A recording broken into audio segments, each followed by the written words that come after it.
This is how to fade on an elite level, episode 3.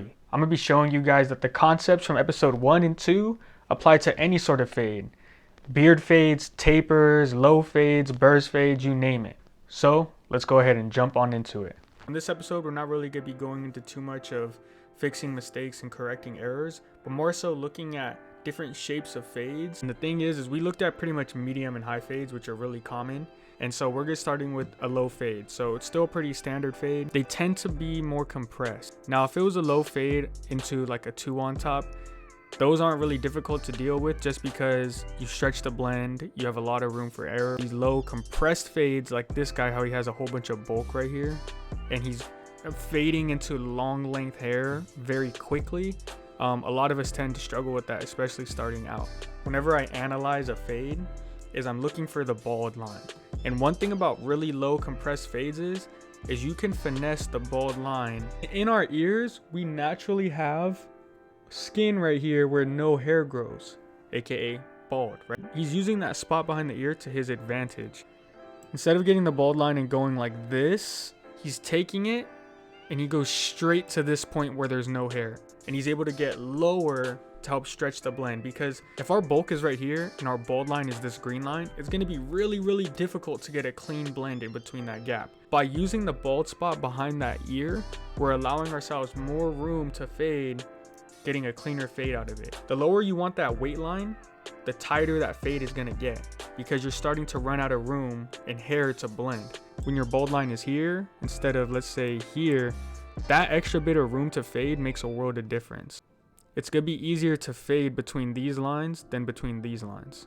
And that's just a little tip and trick that you guys can use going into low fades. Instead of actually stamping in a bald line, go from, the temple to the ear and then gap and then start the line again wherever it is behind the ear. So this is our bald and our weight line. And one thing I want you to notice right away is I was preaching a lot about making sure that these two lines run parallel. Naturally, this line should go something like this if they were going to run parallel to one another, but it doesn't. It drops all the way to right here. And this is because what the barber does is they curve it down so that way he gets more of a C cup, giving even more of an illusion that the fade is lower than it is. A low, medium, and high fade is determined by the lineup a lot of the time. So if we had a high fade, there should be no C cup.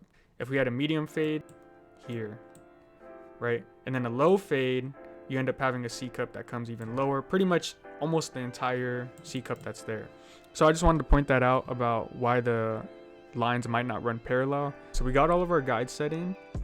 One thing I want you guys to notice is oftentimes when it comes to low fades, this area right above the ear is gonna be the tightest area and the most compressed area. Unless we dug into his weight up here, this is gonna have to happen simply because there's less area to fade. As you go towards the hairline where the C cup is, you now have this entire extra area of hair that you don't have behind the ear. And same with back of the head. You have this whole area to create some sort of transition. Versus here, there's no hair beneath here. You have to make the fade happen. And so oftentimes you get a more compressed blend. So that's normal.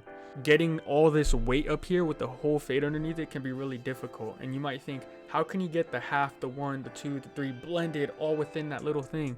And in the next episode, we're actually going to be applying techniques to show you guys how we get that done and how we can still create the illusion of a good fade even when it's really low like this. Let's go ahead and move on to the next shape.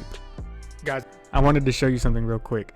So I'm scrolling on Google getting pictures for this episode, right? On how to fade episode 3. Usually I'll just go on Google and find pictures of fades that I think are good. So I type in blurry taper to get tapers for this episode. And one of my own cuts pops up on the Google images, which is pretty cool. A pompadour tutorial I did years ago. And a pretty blurry taper. We might end up using this picture. So that's pretty cool that we came across this. Just thought it was cool. Thought I'd share that with you guys.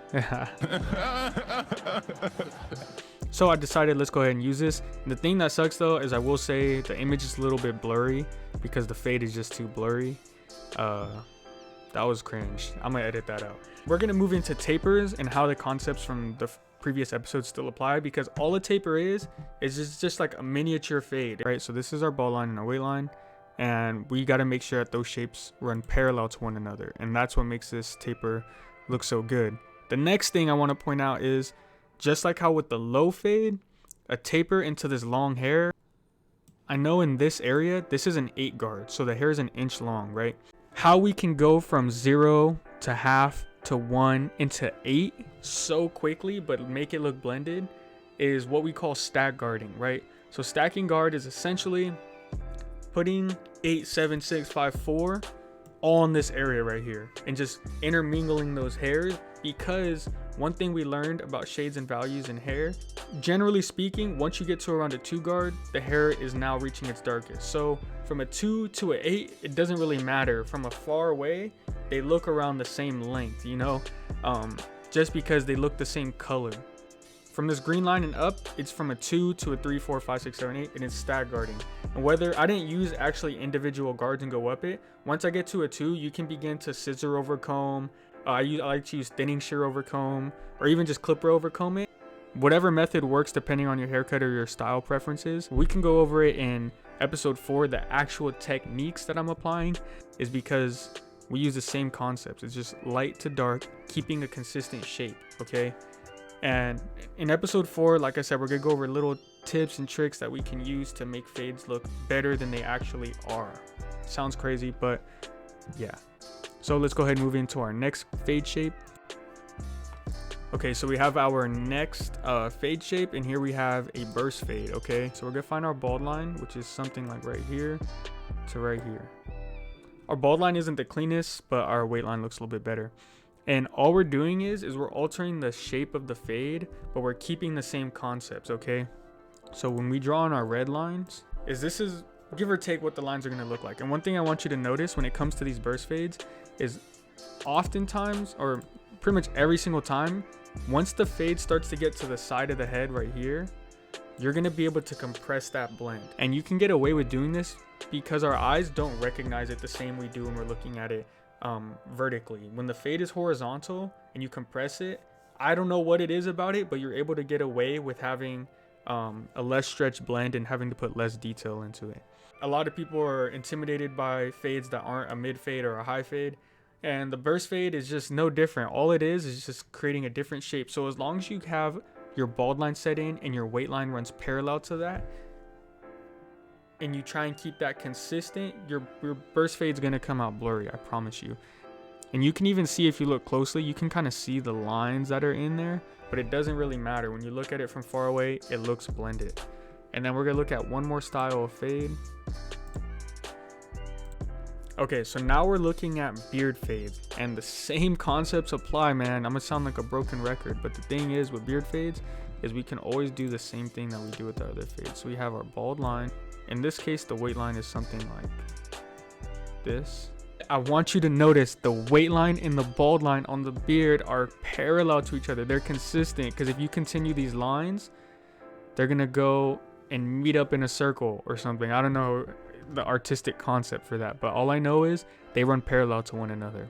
There's no lines in it, there's no dark spots, and the fade has a consistent shape even in the beard, okay? And this is a really stretched blend for a beard fade, because you can see the weight is over here and the bald line's up here. So this gives this guy a lot of room and a lot of area to fade, and that's a good and a bad thing. It's good because the more area you have to fade, the more freedom you have to detail and move around, and you have a little more room for error. But the downside of it is if you don't do it well, it stands out like a sore thumb, okay? So this is a really well executed beard fade, and you can see the concepts apply regardless of if the fade is upside down, right side up, left side, whatever you want to call it, right?